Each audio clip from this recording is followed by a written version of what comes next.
flash flood warning from the National Weather Service.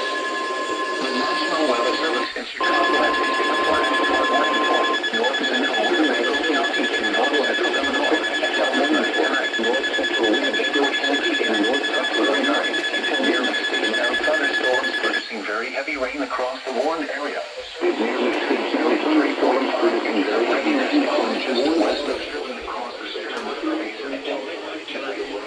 At 8:46 p.m., Doppler radar indicated nearly stationary thunderstorms producing very heavy rain across the warned area. Between 2 and 3.5 inches of source radar. Intact, resident onset flooding of creeks, streams, drainage ditches, streets, underpasses, low-lying areas, and other poor drainage areas. Some locations that will experience flash flooding in other Sherman and Harrison. Flash flooding is likely near Petitioner Shores Camping Resort. Turn around, don't drown when encountering flood roads. Most flood deaths occur in vehicles. Keep outdoors, move to higher ground.